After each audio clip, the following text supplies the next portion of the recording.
तो गुरुजी, जो मैं समझ रहा हूँ कि हम आध्यात्मिक शक्ति की भी बात कर रहे हैं, हम ऊर्जा की बात कर रहे हैं।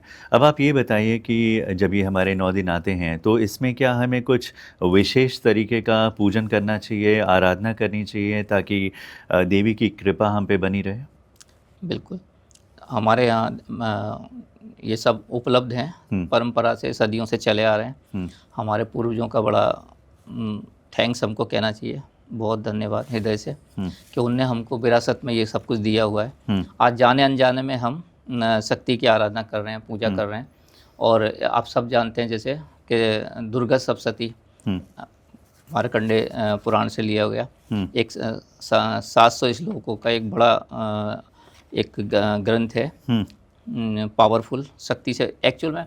अब यहाँ पे हम ऐसा कह सकते हैं कि दुर्गा सप्तशती का पाठ करना चाहिए। हुँ, और दुर्गा सप्तशती के श्लोक जो हैं हुँ, वो जागृत हैं, हुँ, चेतना से जागृत हैं वो। हुँ, कुछ ऐसा होता है, किताब होती है, हुँ, किताब में चेतना नहीं होती है। हुँ, तो हमको जागृत कोई व्यक्ति चाहिए होता है जो चेतना वाला होता है। शास्त्र और संत में अंतर होता है। हुँ, शास्त्र क्या होता है कि शास्त्र आप में आपको पता तो लगता है हुँ, कि ज्ञान तो मिलता है, लेकिन उसमें चेतना नहीं होती। वो चेतना के बारे में बता रहे होते हैं पर खुद चैतन्य नहीं है। हुँ, संत जो होते हैं वो चैतन्य होते हैं हुँ, और वो चेतना के बारे में बताते भी हैं। हुँ, शास्त्र बता के चुप हो जाते हैं, वो उसको एक्सप्लेन नहीं करते आपसे, उसको और कुछ नहीं करते, बस जितना बोला था उतना बोलेंगे फिर शांत हो जाएंगे। संत जो होते हैं वो थोड़ा एक्सप्लेन करते हैं, सिद्ध करते हैं। हुँ, इसी तरह से जो शास्त्र होते हैं वो जो पढ़ने वाला है उसके लेवल पे नहीं जाएंगे, वो जहाँ हैं वो वहीं रहेंगे। संत जो होते हैं वो जो जानने वाला है उसके लेवल पे जाके समझाएंगे और फिर उसको उस लेवल पे लाएंगे।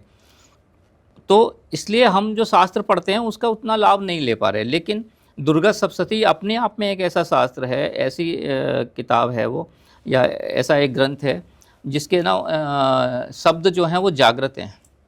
अगर आप नवरात्रि में दुर्गा सप्तशती का पाठ करते हो, जैसे 13 अध्याय हैं उसके, हुँ, जिसका अपना महत्व है। हुँ, उसमें सूरज समाधि एक राजा है, एक वैश्य, उनके माध्यम से कुछ कोड वर्ड में, कुछ संकेत में वो विज्ञान बताया। उस चेतना का, उस शक्ति का कोड वर्ड में विज्ञान जो है वो दुर्गा सप्तशती के अंदर है। अच्छा, राइट। जब हम उसको पढ़ते हैं तो एक कहानी है वैसे तो, हुँ, लेकिन जैसे जैसे हम अगर उसमें हम जैसे थोड़ी श्रद्धा, हुँ, थोड़ा विश्वास, हुँ, थोड़ा समर्पण भाव रखें, हुँ, तो वही शब्द हमको वो अर्थ देने लगेंगे हुँ, जिन अर्थों से हमको फिर वो अर्थ ना रह के वो फिर शब्द जो हैं वो अपनी ऊर्जा छोड़ देते हैं और प्योर ऊर्जा रह जाती है और शब्द गायब हो जाते हैं। हुँ, ऐसी एक किताब है वो हुँ, और ऐसा एक माध्यम है। हुँ, तो दुर्गा सप्तशती का हमको जाप करना चाहिए। हुँ, उसके 6 अंग और भी हैं, जैसे कीलक है, अर्गला है, हुँ, और कवच है। हुँ, इसके अलावा प्रधान एक रहस्य हैं 3। और तो इस तरह से वो कुंज का स्रोत है, वो तो हुँ, कुंजी है वो तो। चाबी, हाँ, हाँ, राइट। हाँ, हम कहते हैं कि परमात्मा ने अपने को इंसान के अंदर छुपा लिया हुँ, और चाबी को भी अंदर छुपा दिया। अब हुँ, इंसान बाहर ढूंढ रहा है। हुँ, अब परमात्मा कहाँ मिलेगा उसको, क्योंकि हुँ, वो तो अंदर उसको पता है कि मैं ये अंदर जाएगा नहीं हुँ, और ये मैं इसको मिलूंगा नहीं। हुँ, तो तो परमात्मा ने सोचा कि मैं छुप जाता हूँ, ये बाहर देखता रहेगा, अंदर कभी जाएगा नहीं।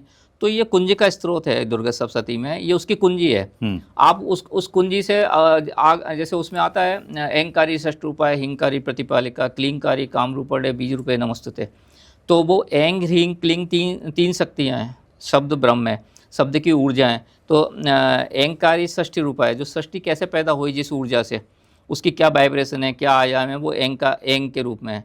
हिंकारी प्रतिपालिका जो लक्ष्मी की शक्ति है, जो आपको संपन्न बनाती है, जो आपको अष्टलक्ष्मी के रूप में है, वो हींग के रूप में है। हिंकारी प्रतिपालिका जो हमारा पालन कर रही है, क्योंकि हम ऊर्जा से ही जीवित हैं, ऊर्जा से ही सब कुछ चल रहा है।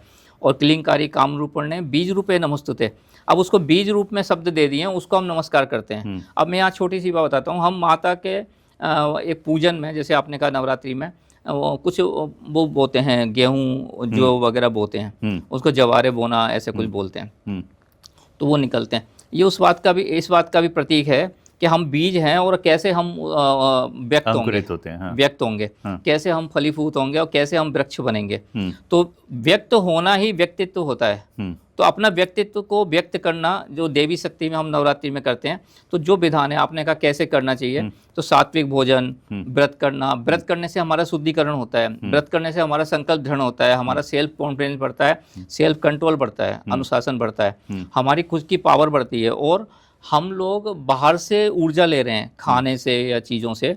जब आप 9 दिन तक, जो लोग 9 दिन तक व्रत करते हैं और सात्विक ढंग से रह के पूजा करते हैं, तो हम बाहर से भोजन नहीं लेते, तो हमारे अंदर के स्रोत जो हैं, जैसे बच्चा जब माँ के गर्भ में होता है तो नाभि से भोजन लेता है, नाभि से ही सांस लेता है, नाभि से ही ऊर्जा लेता है, तो वही प्रक्रिया हमारी दोबारा से सक्रिय होने लगती है और हम ऊर्जा से भर जाते हैं उससे।